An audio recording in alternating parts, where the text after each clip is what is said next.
سید ولد آدم خیر الانام، اس پہ لاکھوں درود، اس پہ لاکھوں سلام۔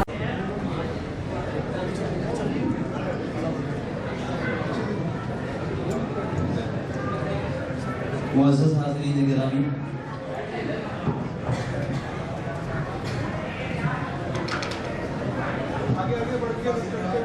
جیسا کہ ابھی آپ کے بیچ یہ بات حضرت امام صاحب نے بھی اعلان فرمایا کہ ہمارے دونوں مہمانان خصوصی مخدوم گرامی ہمارے بیچ تشریف فرما چکے ہیں، اس لیے آپ تمام حضرات سے گزارش ہے کہ آپ اگر ضروریات کے لیے باہر جا رہے ہوں تو اپنی ضروریات سے فارغ ہو کر اس نشست پہ تشریف لائیں، انشاءاللہ بہت فائدہ ہوگا۔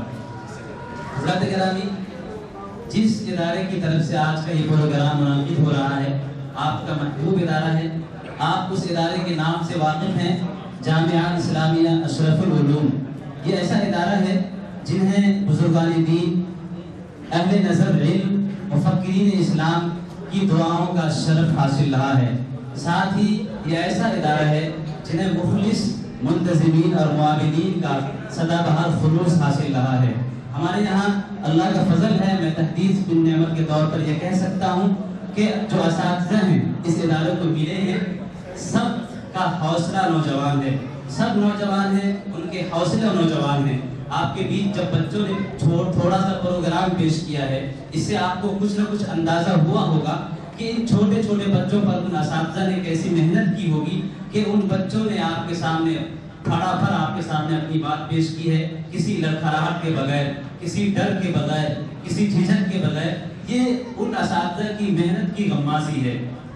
حضرات گرامی، تو یہ آپ کا محبوب ادارہ ہے، ایک علمی اور فکری نشان ہے، عظمت کا نشان ہے۔ ہم سب کو اس ادارے سے مربوط رہنا چاہیے۔ اس ادارے کی طرف سے اللہ تعالیٰ نے، میں نے کہا، اس ادارے کو مخلص منتظمین دیا ہے۔ آپ سب جانتے ہیں، آپ کے علم میں ہوگا کہ جہاں جہاں جب کسی ادارے کے محتمم کی بات آتی ہے تو ایک عجیب سا تصور سامنے آتا ہے کہ اس محتمم کا بڑا سا پیٹ ہوگا، وہ انانیت کا شہسوار ہوگا۔ لیکن اللہ کا شکر ہے کہ ہمارے یہاں جو محتمم صاحب ہیں، جو ناظم صاحب ہیں، ان کے بارے میں مجھ سے کہیں زیادہ آپ جانتے ہیں۔ ان کے سامنے جب انا کی بات آتی ہے تو وہ گویا ہوتے ہیں، میں خاکسار ہوں، میں خاکسار ہوں، مجھ سے انا کی بات نہ کر، میں خاکسار ہوں، مجھ سے انا کی بات نہ کر، میری انا تیری انا میرے نوکر کی نوکرانی ہے۔ یہ گویا ہوتے ہیں، میں خاکسار ہوں، مجھ سے انا کی بات نہ کر، تیری انا میرے نوکر کی نوکرانی ہے۔ اللہ تعالیٰ نے اس ادارے کو ایسا محتمم، ایسا ناظم دیا ہے جن کے بارے میں آپ لوگ ہی بولتے ہیں، آپ ہی لوگوں سے سننے کو ملا ہے۔ انہیں اپنے گھر کی اس حد تک بات کہی جا سکتی ہے کہ پرواہ نہیں رہتی ہے، گھر میں جاتے اس حال میں ہے کہ لوگ سو رہے ہوتے ہیں، گھر سے آتے اس حال میں ہے کہ لوگ سو رہے ہوتے ہیں۔ انہوں نے یعنی مدرسے کے لیے اپنی پوری زندگی وقف کر دی ہے، اپنی پوری توانائی مدرسے کی ترقی کے لیے صرف کر دی ہے، اپنی پوری انرجی اس بات پر لگائی ہے کہ مدرسے کی ترقی کیسے ہو، مدرسے میں شعبے جات کی ترقی کیسے ہو، کیسے شعبے بڑھے، اور مختلف قسم کے چراغ مدرسے کے اندر جلایا ہے کہ امت کے پیاسے افراد کو جس پانی کی ضرورت پڑے اس وقت اس کو اس ادارے سے، اس ادارے کے اس ڈپارٹمنٹ سے وہ جام پلایا جائے اور وہ اپنی پیاس بجھا سکے۔ اسی کے تحت آپ جانتے ہیں اس مدرسے میں مکتب چلتا ہے، ناظرہ کا شعبہ ہے، حفظ کا شعبہ ہے، عالمیت کا شعبہ ہے، افتاء کا شعبہ ہے، دارالقضاء کا شعبہ ہے۔ اس کے علاوہ ہمارے ناظم صاحب کی پہم کوشش یہ ہے کہ کمپیوٹر کا نظام چلے، اور اس کے علاوہ مدرسے سے اٹیچ اسکول بھی ہے۔ تو آپ دیکھیں کہ اس ادارے میں حضرت محتمم صاحب نے کتنے شعبوں کو اپنے اندر منسلک کرنے کی اور سمیٹنے کی کوشش کی ہے۔ اللہ تعالیٰ ان کے اس حوصلے کو بلند فرمائے، انہیں استقرار عطا فرمائے، مدرسے کو دین دگنی رات چوگنی ترقی نصیب فرمائے۔ آپ حضرات سے بھی گزارش ہے اس ادارے کے ساتھ اپنائیت کا مظاہرہ فرمائیں۔ آپ یاد رکھیں، اس ادارے کے کسی شعبے میں آپ کا تعاون حاصل ہوتا ہے، اور کسی شعبے میں سے آپ کے تعاون سے ایک بچہ پڑھتا ہے، بڑھتا ہے، آگے بڑھتا ہے، اور وہ بچہ دم حیات کسی بھی جگہ اپنی خدمت انجام دیتا ہے تو اللہ تعالیٰ اس کی خدمت کے بدلے اسے جو عطا فرمائے گا، اور اس کی خدمت میں جو عطا فرمائے گا اس میں کم کیے بغیر آپ کو بھی عطا فرمائے گا۔ اسی لیے یہ بڑا عظیم ادارہ ہے۔ اب چونکہ آپ حضرات بہت حد تک جڑ بھی رہے ہیں، باہر بھی اگر آواز جا رہی ہے میری آواز جا رہی ہے، آپ تمام حضرات سے گزارش ہے کہ یہ منظر بہت پروقار اور بہت فرحت بخش منظر ہونے والا ہے آپ کے بیچ۔ ابھی میں نے کہا مغرب سے پہلے قرآن کریم کی تلاوت ہوگی، نعت پاک آپ کے سامنے پیش کیا جائے گا، پھر بچوں کی 2-3 مختصر تقریر کے بعد وہ روح پرور منظر آپ کے سامنے آئے گا، جس پر بچوں کے سر پر ایسا تاج رکھا جائے گا جسے لازوال تاج کہا جاتا ہے، ایسا تاج جو سر سے کبھی اترنے والا نہیں ہے، ایسا تاج اس بچے کو پہنایا جائے گا کہ اس تاج کی دمک، اس تاج کی للکار قیامت کے میدان تک پہنچے گی، اور اس کے بدلے اس کے باپ کو وہ تاج، اس کے ماں کو وہ تاج پہنایا جائے گا کہ اس کے ماں اور باپ کے تاج کی روشنی کے سامنے سورج کی روشنی پھیکی اور مان پڑ جائے گی۔ دوسرے انداز میں یہ کہہ سکتے ہیں اس حافظ قرآن کے والدین کو، ماں اور باپ کو جو تاج پہنایا جائے گا، اس تاج کے سامنے آج کی سورج کی روشنی کی کوئی حیثیت نہیں ہوگی، تو وہ منظر بھی آپ کے سامنے آئے گا۔ اس کے بعد ہم سب کے بیچ، ہم سب کے محبوب گرامی، میں بارہا ان کا نام لے رہا ہوں، حضرت اقدس حضرت مولانا سلمان صاحب بجنوی دامت برکاتہم ہمارے مہمان خصوصی ہیں، تشریف فرما چکے ہیں، ہم سب کے لیے بڑی بات ہے۔ جیسا کہ میں نے آپ سے مغرب سے پہلے عرض کیا، یہ وہ شخصیت ہے جن سے 2-4 کلمات سننے کے لیے لوگ دور دراز کا سفر کرتے ہیں، جن کے 2-4 منٹ ان کی مجلس میں بیٹھنے کے لیے لوگ اپنی توانائی صرف کرتے ہیں، اپنا وقت خرچ کرتے ہیں، اپنے پیسہ خرچ کرتے ہیں۔ ہم سب کتنا خوش نصیب ہیں، ہم نے ادارے نے چھوٹی سی دعوت دی اور حضرت نے اپنے ساتھ حضرت اقدس حضرت مولانا مصلح الدین صاحب کو بھی لا کر کے ہمارے سامنے اپنی بات پیش فرمائیں گے، قیمتی بیانات ہوں گے۔ حالات کے تناظر میں اس وقت جو مسلمان اور پوری امت یا تو یاس یا نا امیدی یا پھر پست حوصلگی کا شکار ہو رہا ہے، ایسے میں ہم اپنے بزرگان دین کے کلمات اس عزم سے سنیں گے کہ قرآن کریم کے حوالے سے، احادیث مبارکہ کے حوالے سے ہمارے سامنے جو باتیں آئیں گی وہ حوصلہ افزا ہوں گی۔ قرآن کریم نے ہمیشہ لوگوں سے کہا ہے، امت سے کہا ہے، انسانیت سے کہا ہے، لا تقنطوا من رحمت اللہ، کہ کبھی بھی حالات کتنے نازک ہوں، حالات کتنے خراب ہوں، حالات تمہارے سامنے کتنے خراب ہوں، ایک منٹ کے لیے بھی اللہ تعالیٰ سے ہٹ کر کسی اور پر اپنی امید نہ لگانا، ایک وقت بھی، ایک منٹ کے لیے بھی اللہ کے علاوہ کسی کو سپریم مت تصور کرنا۔ اگر ایسا تصور کرتے ہو، قرآن کی تفسیر کی روشنی میں کہا جا سکتا ہے، اگر مسلمان کسی حد تک حالات کے تناظر میں یہ سمجھتا ہے کہ دنیا کی کوئی طاقت اللہ تعالیٰ کے سامنے پاورفل ہے، تو اس کے ایمان میں شک ہوتا ہے۔ اسی لیے ایسے دور میں ہم جس طرح کبھی یاس، نا امیدی، پست حوصلگی کے شکار ہو رہے ہیں، ایسے دور میں ہمارے درمیان ہمارے اکابرین تشریف لاتے ہیں، قرآن و سنت کے حوالے سے ہمارے بیچ بات رکھیں گے، ہمیں حوصلہ افزائی کلمات ہمارے سامنے پیش فرمائیں گے، ہمیں ان کی بات جمیع سے سننا چاہیے، پروقار بن کر سنجیدگی کے ساتھ، متانت کے ساتھ سننا چاہیے۔ حضرات گرامی، آئیے اب اس مجلس کے آغاز کی طرف بڑھتے ہیں۔ آپ سب جانتے ہیں اللہ کے رسول علیہ السلام کی حدیث ہے، آپ 3 آدمی بھی سفر کرو تو اس میں ایک امیر بنا لو، کچھ بھی کام کرو ایک امیر بنا لو، کیونکہ آپ امیر کے بغیر کام ناقص ادھورا ہوتا ہے، اس پر شیطان کا حملہ ہوتا ہے۔ اور آپ جب دیکھیں گے ہمارے اکابرین کا جو آئین عمل رہا ہے، جو طرز رہا ہے، ان کا جو طور اور طریقہ رہا ہے، کسی مجلس کا جب انعقاد کرتے ہیں تو اس مجلس کے انعقاد سے پہلے کسی شخصیت کا انتخاب کرتے ہیں جن کے ہاتھ میں اس مجلس کا باغ سنبھالا جاتا ہے، اور ان کی نگرانی میں وہ پروگرام پوری کامیابی کے ساتھ اختتام کی منزل کو طے کرتا ہے۔ تو آئیے اکابرین امت کے اس طریقے سے اتفاق کرتے ہوئے میں آج کی اس محفل کی صدارت کے لیے، جو کہ ہمارے مہمان گرامی تشریف لا چکے ہیں، ان کے آپ دیکھ رہے ہیں اشتہار اور ان کا نام لکھا بھی ہوا ہے، میں آج کی صدارت کے لیے ایسی شخصیت کا انتخاب کرتا ہوں جن کی ذات فکر و نظر، علم و عمل، فہم و فراست، فضل و کمال، حسن و جمال اور علم و متانت کا ایک حسین سنگم ہے، جن کے یہاں سے واضح ارشاد صلاح و اسلام کے تیز دھارے ابلتے ہیں، جن کا جمال علم اور حسن عمل ایک ایسا آب جو ہے کہ جن کا شیریں اور شفاف پانی دلوں کے بعد سموم سے جھلسی ہوئی کھیتی کو سبززار اور مرغزار بنا دیتی ہے۔ ان سے میری مراد حضرت اقدس حضرت مولانا مصلح الدین صاحب قاسمی، استاد حدیث و ادب، مادر علمی ازہر ہند دارالعلوم دیوبند ہیں، حضرت تشریف فرما چکے ہیں۔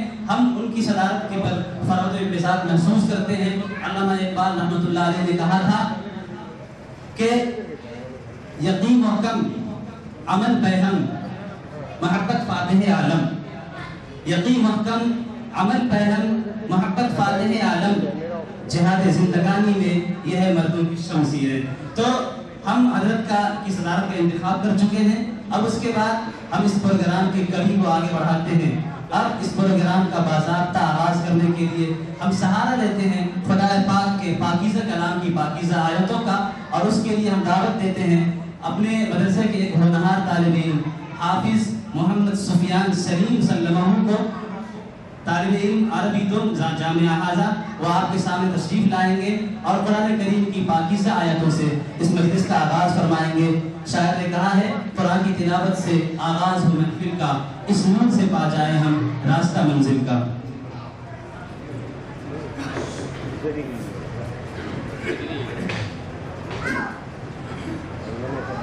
یہ ہمارے عزیز طلبہ اس طرف آئے اور اس طرف آئے.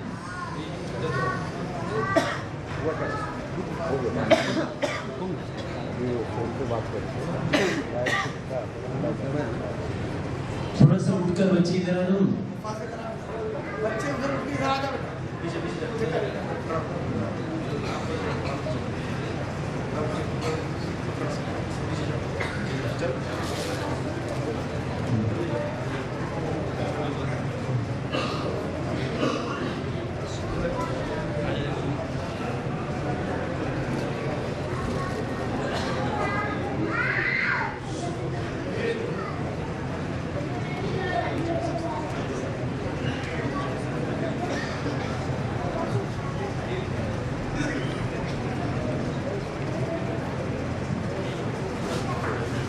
أعوذ بالله من الشيطان الرجيم.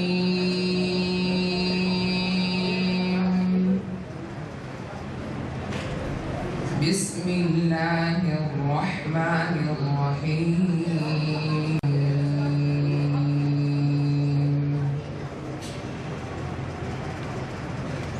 إن هذا القرآن يهدي للتي هي أقوم ويبشر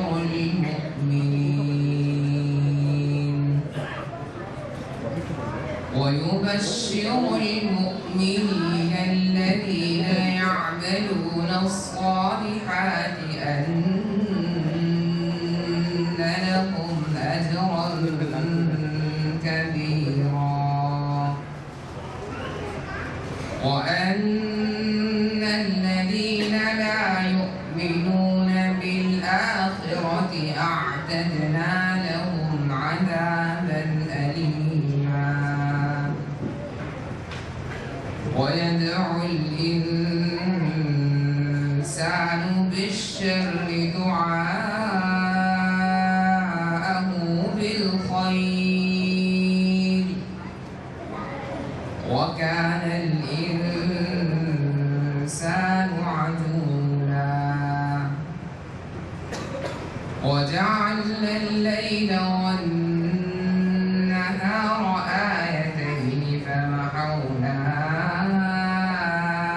آية الليل وجعلنا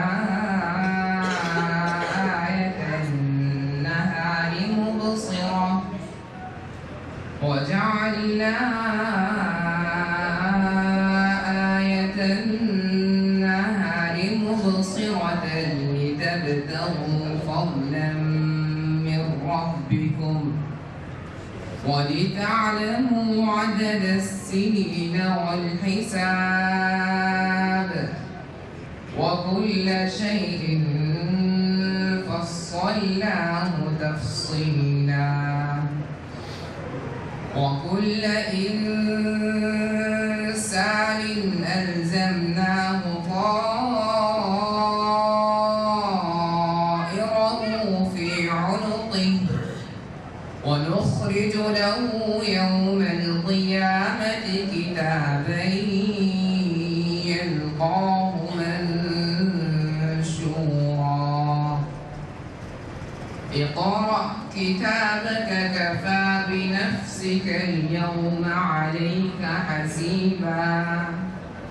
من اهتدى فإنما يهتدي لنفسه، ومن ضل فإنما يضل عليها، ولا تزر وازرة وازرة وزر أخرى وما كنا معذبين حتى نبعث رسولا صدق الله العظيم.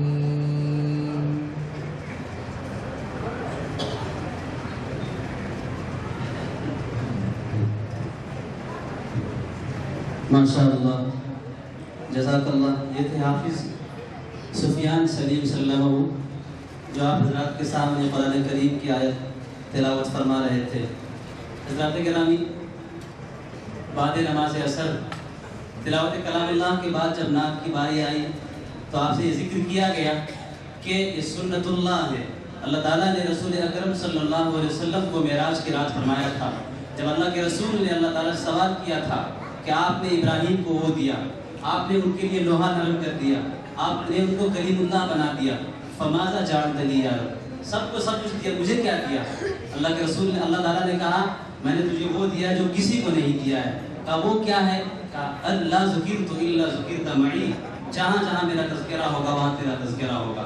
جب مسلمان کلمہ پڑھتا ہے، لا الہ الا اللہ پڑھتا ہے، محمد الرسول اللہ، جب انسان اللہ اکبر اذان دیتا ہے اشہد ان محمد رسول اللہ کہتا ہے، یعنی اللہ تعالیٰ نے امت کو اس بات کی تعلیم دی اور امت کے بیس میں بنیاد میں رسول اکرم صلی اللہ علیہ وسلم کا اپنے ساتھ تذکرہ فرمایا. یہ بات اس وقت ہوئی جب اللہ کے رسول معراج پر تھے. یہ ان کی معراج تھی. ایک مومن کی معراج کیا ہوگی؟ ایک شاعر بولتا ہے تیری معراج کہ تو لوح و قلم تک پہنچا، تیری معراج کہ تو لوح و قلم تک پہنچا، میری معراج کہ میں تیرے قدم تک پہنچا.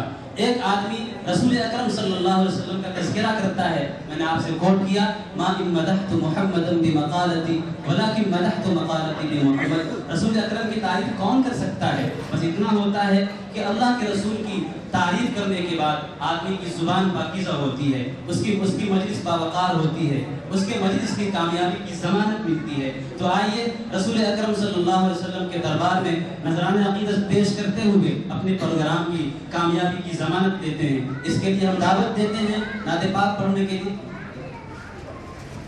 اپنے مدرسے کے ہونہار طالب علم اکمل اکرام الدین کو وہ آپ کے سامنے تشریف لائیں گے اور نعت پاک پیش فرمائیں گے.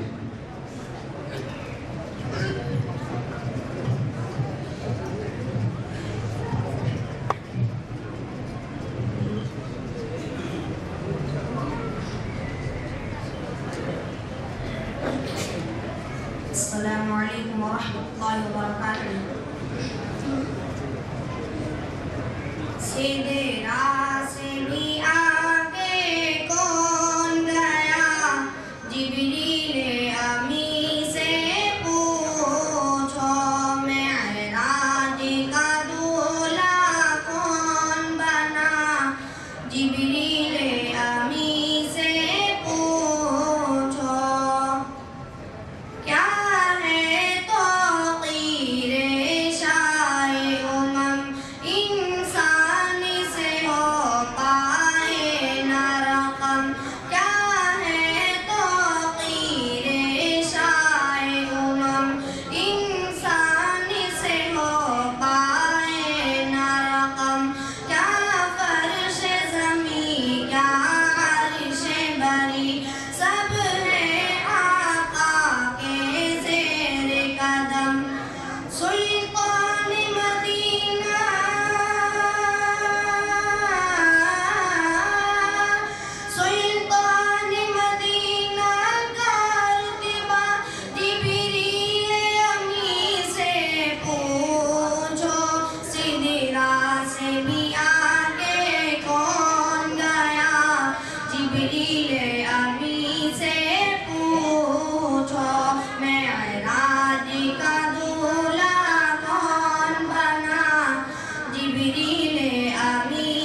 پر اب میں مجبور محض تیرا یہ کس نے کہا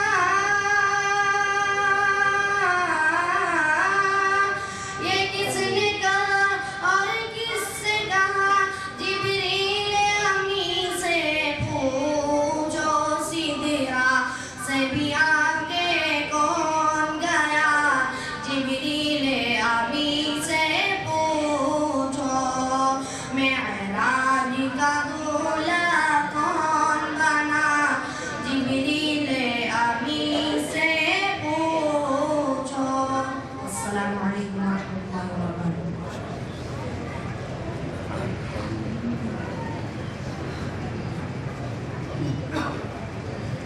ماشاء اللہ حضرات گرامی، ابھی اللہ کے رسول کے معراج کا تذکرہ آیا۔ اتفاق یہ، بلکہ حسن اتفاق یہ کہ آپ کے سامنے نعت پاک بھی پیش کیے گئے، جس کا عنوان بھی کہا جا سکتا ہے شب معراج۔ آپ سے کہا گیا اللہ کے رسول کی تعریف کرنے کے لیے آدمی کسی بھی ایک پہلو کو اٹھاتا ہے، آپ کے حسن کو بیان کرتا ہے، آپ کے کمال کو بیان کرتا ہے، آپ کے جمال کو بیان کرتا ہے، آپ کی بلندی کو بیان کرتا ہے۔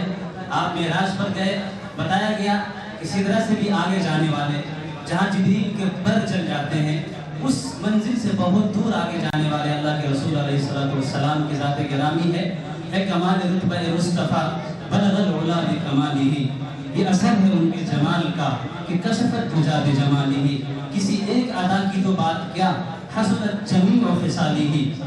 ارے وہ خدا کا جس نے بتا دیا صلو علیہ وآلہ، آپ کے کس وصف کا تذکرہ کیا جائے، اس پر ایک مکمل کتاب لکھی جا سکتی ہے، بلکہ آپ کی ثنا پوری نہیں ہوگی۔ ادیبوں کے قلم ٹوٹ جائیں گے، سمندر کا پانی خشک ہو جائے گا، اشجار ٹوٹ جائیں گے، ختم ہو جائیں گے، لوگوں کی زندگی ختم ہو جائے گی، تعریف کرتے کرتے لوگوں کے ہاتھ شل ہو جائیں گے۔ رسول اکرم کی تعریف پوری نہیں ہو سکتی ہے، کیوں کہ دنیا کی ساری تعریفیں اگر 100 ہے خدا کے واسطے تو ایک کم 100 ہے محمد مصطفیٰ کے واسطے۔ آئیے حضرات گرامی، اب اس پروگرام کی کڑی کو آگے بڑھاتے ہوئے ہم پھر ایک تلاوت کے لیے آپ کو زحمت دیتے ہیں، اور تلاوت کلام پاک ہی پیش کرنے کے لیے اپنے مدرسے کے ایک ہونہار طالب علم محمد سلیم محبوب کو دعوت دیتے ہیں۔ وہ آپ کے سامنے آئیں گے، قرآن کریم کی تلاوت کی سعادت حاصل فرمائیں گے۔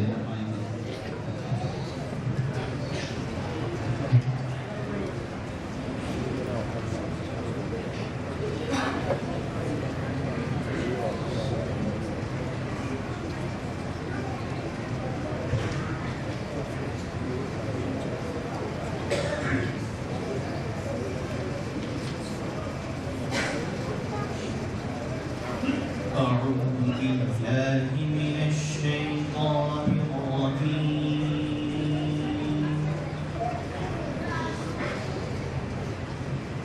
بسم الله الرحمن الرحيم.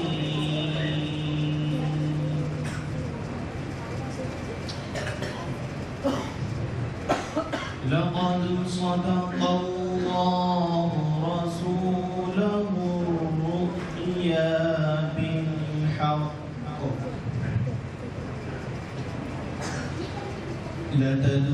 لتدخلن المسجد الحرام إن شاء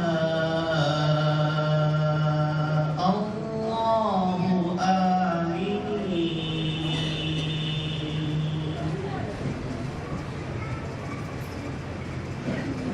محلقين رؤوسكم ومقصرين لا تخافون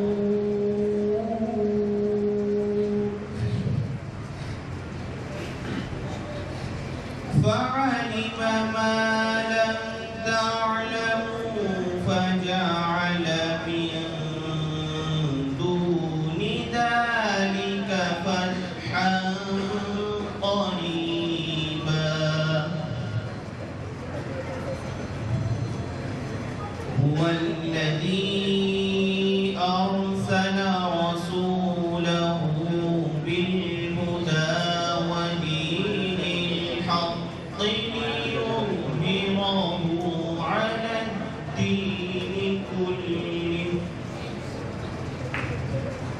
وكفى بالله شهيدا محمد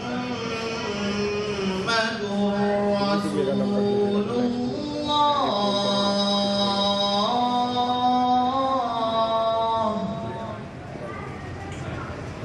والذين معه أشداء على الكفار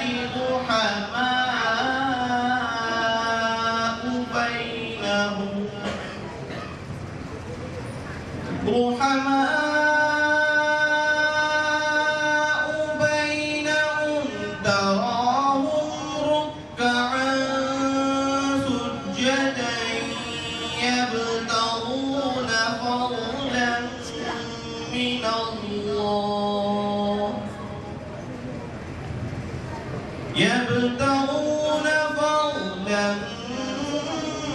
من الله ورضوانا سيماهم في وجوههم من أثر السجود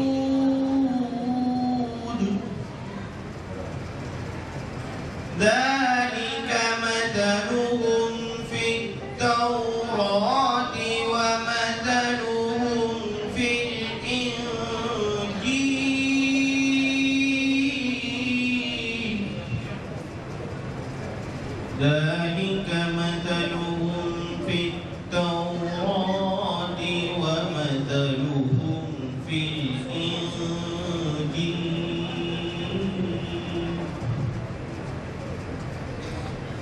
كزرع أخرج شطأه فآزره فاستغلظ فاستوى على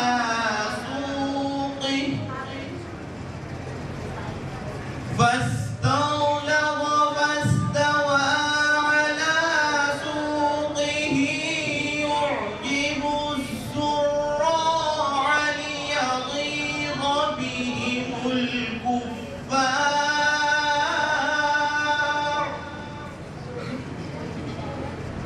فاستغلظ فاستوى على سوقه يعجب الزراع ليغيظ بهم الكفار وعد الله الذين آمنوا